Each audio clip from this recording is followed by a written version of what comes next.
일본 경찰의 체포작전은 1920년 1월 31일 새벽 3시부터 4시간 동안 계속됐습니다. 먼동이 밝아오는 7시가 되어서야 헌병대는 현장을 떠났습니다. 블라디보스토크 주재 일본 총영사관이 작성한 보고서의 내용을 살펴보면 이번 건은 특히 소득이 컸는데 바로 살인강도 사건 혐의자 4명을 한꺼번에 붙잡았던 것이라고 했습니다. 윤준희, 임국정, 한상우 셋은 간도 15만원 사건의 범인임이 틀림없었습니다.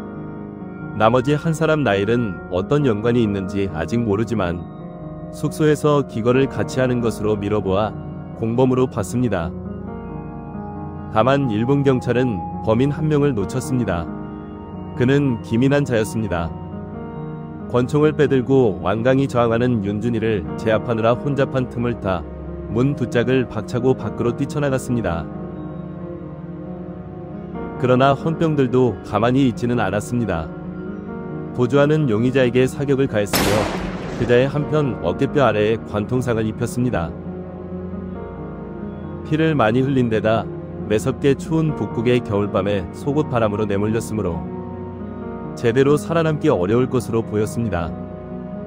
또한 빼앗긴 현금도 되찾았습니다. 철제 상자 안에 담긴 현금을 헤아리니 약 13만원이었습니다. 잃었던 돈 가운데 87%에 해당하는 현금을 회수했던 것입니다. 상자 안에는 문서들과 노트, 편지, 증서 등 귀중한 것들이 들어있었습니다. 총영사관의 경찰 간부 기토 가스미 통역관이 이 압수 문서들을 분석하였습니다. 범인들은 자신의 행동 양상을 날마다 일지 형식으로 기록하고 있었습니다. 이는 이들이 사건의 진범임을 의심할 여지 없이 보여주는 증거였습니다. 그 밖에도 편지와 거래 서류가 있었습니다. 그것은 신안촌의 조선인 상인들과 자금 투자 방안을 논의하는 편지, 신안촌 하바롭스카야 거리 9번지 가옥매도 증서 등이었습니다. 어느 것이나 다 강탈 자금의 사용처로 의심되는 사안들이었습니다. 그러나 이들은 하마터면 범인들을 놓칠 뻔했습니다. 체포 작전을 마치고 불과 2시간 뒤에 연해주에서 정변이 발발했기 때문이었습니다. 1월 31일 9시를 기하여 무혈 쿠데타가 일어나 백위파 로자노프 지방정권이 전복되고 혁명파가 연해주 지방정부를 장악했습니다. 러시아 사회혁명당과 공산당이 연합한 연해주 자치위원회가 새 집권자가 되었던 것입니다. 일본 총영사관의 매사 협조적이던 백위파 정부가 아니었다면 일본 헌병대가 블라디보스토크 시내에서 공공연하게 민간인을 체포하기 어려웠을 것이었습니다. 체포작전이 하루만 지체됐더라도 일은 틀어졌을 것이었습니다. 경찰 간부 기토 통역관은 제때 큰 성과를 올릴 수 있었던 원인을 밀정 덕분으로 돌렸습니다. 보고서 내에서도 여러 차례 밀정을 언급했고 그는 우리 밀정이라고 은근하게 호칭했습니다. 이는 매우 이례적인 일이었는데 어쩌면 현지 부임 이래 10년 동안 세심하게 밀정을 관리해온 자신의 공로를 은근히 드러내고 싶었던 것인지도 모릅니다. 체포된 사람들은 금강만 부두에 정박 중이던 일본 군함 지쿠젠마루로 압송됐습니다. 군용 운송선으로 사용되는 2배의 맨 밑창에는 특수 감금시설이 있었습니다. 하루 종일 햇빛이 들지 않는 곳이었기에 그곳에는 밤낮 전기불이 켜져 있었습니다. 네 청년의 발목, 손목, 허리에는 삼중으로 쇠사슬이 채워졌고 그곳에서 청년들은 악형을 견뎌야 했습니다. 뒷날 청년들은 재판정에서 신문과정에서 견디기 어려운 고문이 저질러졌음을 폭로했습니다.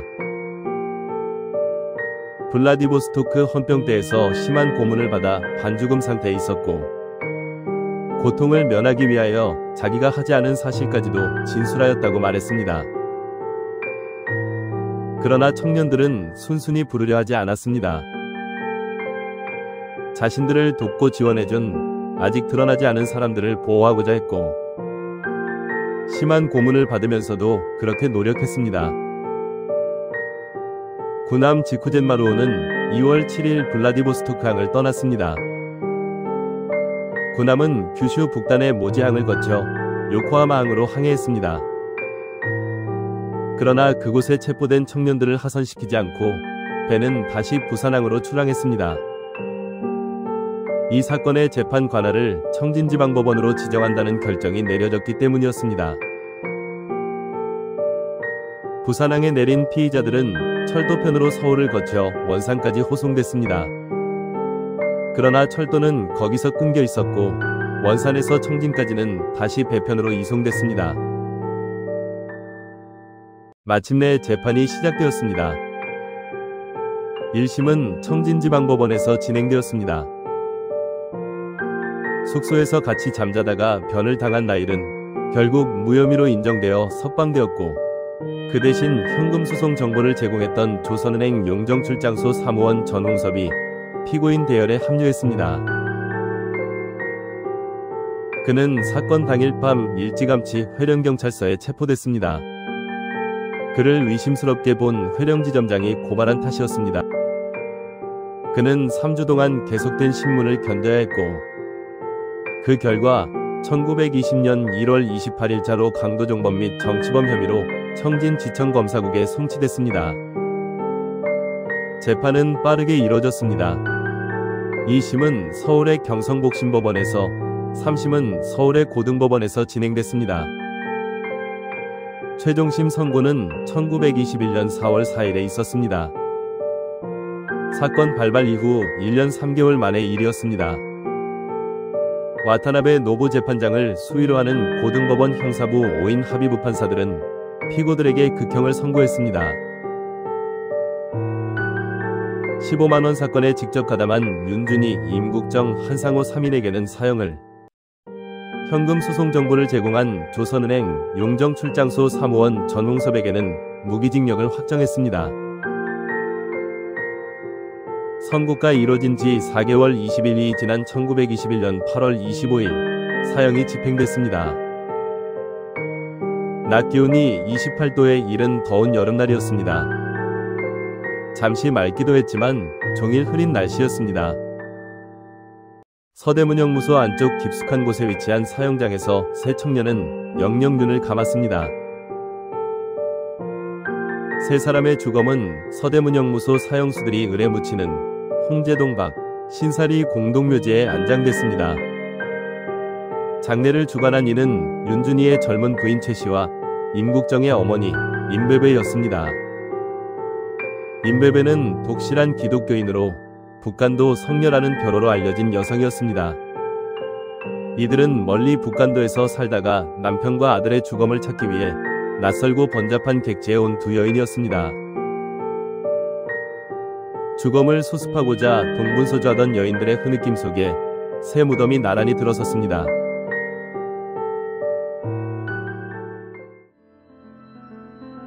어민섭이었습니다. 15만원 사건 주인공들의 거처를 일본 총영사관에 알려준 밀정 말입니다. 이 사실은 일본 총영사관의 정보보고서에 암시되어 있습니다. 기토 통역관은 자신이 관리하던 밀정의 활약상을 자세히 기술했습니다.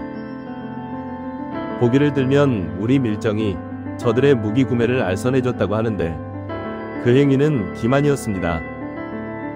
구매 협상에 나선 사람들 가운데 러시아어를 구사하는 사람은 그 혼자뿐이었습니다. 우리 밀정은 이 점을 이용하여 다른 이들을 교묘하게 속인 것이었습니다. 이는 좀채 믿기 어려운 기록이었습니다. 어민섭을 신뢰하지 못한다면 도대체 누구를 믿을 수 있단 말인가? 이렇게 반문할 수 있으리만큼 그는 민족혁명운동의 중견 인물이었습니다. 그는 1907년 개시된 연해주 반일 위병운동에 열렬히 참가했고 1908년 여름 국내진공작전 때에는 안중근과 함께 최선봉에 서서 국내진격을 영도하는 역할을 맡기도 했습니다. 그는 안중근의 가장 친한 동지였습니다. 여순 감옥에서 신문 받을 때 안중근은 어민섭은 블라디보스토크 방면에서 가장 친하게 지냈던 사람이라고 말했습니다. 그뿐만이 아니라 그들은 이형제까지 맺은 사이였습니다. 안중근과 어민섭은 평양 출신의 반일혁명가 김기룡과 함께 결의 형제를 했습니다. 그들은 그럴 만큼 위기투합한 사이였습니다. 나이 순으로 보면 김기룡이 큰형이고 안중근이 둘째, 어민섭이 막내였습니다.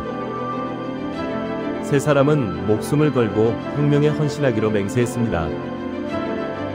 일본군 첩보에 따르면 1908년 4월 세 사람은 다른 두 사람을 더해 5인 반지동맹을 맺었습니다. 안중근과 어민섭은 이토 히로부미 살해를 맹세했고 다른 세 사람은 친일 매국 행위자인 이완용, 박재순, 송병준을 각각 암살하기로 서약했습니다. 다섯 사람은 하늘의 제사를 지내고 그 증거로 각자 왼손 무명지의 첫 번째 관절부를 절단했습니다. 어민섭은 힘이 세고 성격이 담대했습니다. 사람이 여럿 모인 곳에서는 힘자랑을 즐겨 했습니다. 그는 좌중의 분위기를 제압하는 버릇이 있었다고 합니다. 키는 164cm였고 이는 당시 기준으로 중간쯤 되는 키였습니다.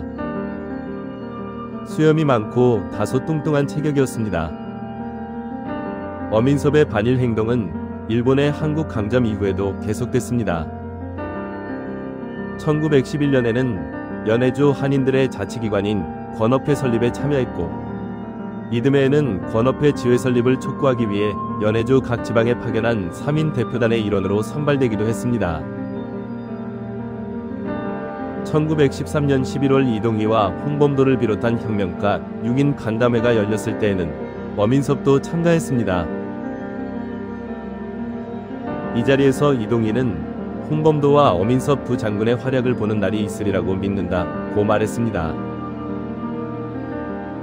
무장투쟁 시기가 다시 도래할 터이므로 그에 대비해달라는 당부였습니다. 어민섭은 홍범도와 병칭되는 항일 무장투쟁의 지도자로 인정받고 있었던 것입니다. 그렇다면 어민섭이 밀정이라는 증거가 있는가? 독립운동계 내 갈등 관계에 있는 혁명가들이 상대편을 밀정이라고 의심하는 일이 빈번했음을 상기할 필요가 있습니다. 따라서 암시적이고 간접적인 의혹 말고 직접적인 증거를 제시해야 합니다. 10년 전만 하더라도 연구자들은 어민섭을 잘 몰랐습니다. 어민섭은 최재형, 이범윤, 유인석, 안중근 등과 나란히 거론되는 의병장이었습니다. 주요 의병장 가운데 한 사람으로 꼽혔고 향후 그에 관한 연구가 더 활성화되어야 할 인물로 지목받았습니다. 하지만 이제 국사편찬위원회가 해외 한국사 사료의 수집과 편찬에 노력한 성과에 힘입어 우리는 어민섭의 밀정 여부를 확증할 수 있게 되었습니다. 외무성사나 일본 총영사관경찰서에서 작성한 반일단체 관련 공문서천에는 어민섭의 밀정 행각이 낱낱이 기록되어 있습니다. 그에 따르면 어민섭은 1911년 반일 언론의 간행을 막기 위해서 한글 활자 1만 5천 개를 훔쳤습니다. 이는 총 93kg에 달하는 무게였고 이 활자는 블라디보스토크 일본 총영사관 기토 통역관에게 전달됐습니다. 같은 해 6월에는 일본 밀정임이 발각된 서영선이란 자를 한밤중에 몰래 탈출시켰고 1912년에는 연해주 연초에서 둔전령을 설립하려는 은밀한 논의를 블라디보스토크 영사관 경찰에게 밀고했습니다. 둔전령은 농장 경영과 함께 독립군 양성을 동시에 수행하는 무장투쟁 준비단체였습니다.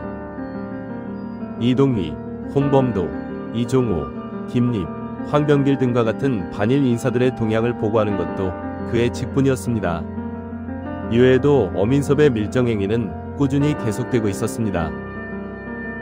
도대체 언제부터 밀정을 했는가? 그의 밀정행위 관련 기록은 1911년부터 남아있으므로 일본의 한국강점 이후 그가 타락했을 것이라 생각해왔습니다. 그러나 실제는 그보다 훨씬 앞서 있었습니다. 총영사관 기밀문서에는 어민섭은 재작년 11월경 본 영사관에 출두하여 첩보자로서 고용해달라고 청원했다 는 기록이 있습니다. 총영사관에 접근한 시기는 국내 진공작전이 실패로 돌아간 직후였습니다. 이로부터 미뤄보면 그가 밀정으로 암약한 시기는 1908년부터 1922년까지 14년이나 됩니다. 이처럼 오랜 기간 스파이 노릇을 행한 사례는 달리 찾아보기 어렵습니다. 그렇다면 어민섭은 무엇 때문에 밀정이 됐을까? 첩보자로 고용해달라고 요청했다는 대목에 눈길이 갑니다. 그가 바랐던 것은 돈이었습니다. 밀정이 되면 일본 영사관으로부터 대가를 받을 수 있었습니다. 보기를 들면 용정 총영사관은 밀정에게 하루 1원 50전씩 지불했습니다. 1개월치는 45원이었고 그 시기 회령경찰서 순사 나가토모가 받은 월급은 30원이었습니다. 오히려 일본 경찰관보다 월 수입이 더 많을 때도 있었습니다. 어민섭은 거물이었고 공로를 여러 번 세웠기 때문에 수령액이 훨씬 더 많았을 가능성이 있습니다. 그는 사회적 평판이 좋지 않았습니다. 러시아 지방관청의 기록 속에 어민섭 인물평이 있습니다. 지방 거주민들의 말에 따르면 어민섭은 속이기와 카드놀이에 아주 능한 사람이며 방탕하다고 합니다. 이는 도박을 즐기고 사람 속이기를 능사로 한다는 말이었습니다. 그뿐만 아니라 그는 여성 관계도 문란했습니다. 그는 합법적인 아내 외에도 몇 명의 첩을 데리고 있었다고 합니다.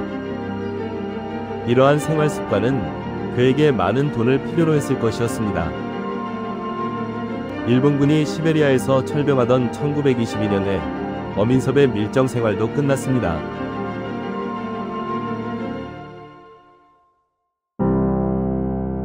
그는 일본군을 따라 연해주를 떠났습니다. 처음에는 두만강 넘어 함경북도 경흥에 정착했으나 일본말을 몰라 그곳에서는 아무짝에도 쓸모가 없었습니다. 어민섭은 거처를 옮겨 연해주에 가까운 북간도 훈춘을 찾았습니다. 고개 하나만 넘으면 제가 자라던 고향 연초와 연결되는 곳이었습니다. 어민섭은 1936년 그곳에서 병사했습니다. 52살이 나이였습니다. 그로 인해 15만원 사건 주역들이 30살 고개를 넘지 못한 채 목숨을 잃었음을 상기해보면 과연 역사에 정의가 있는지 의심이 듭니다.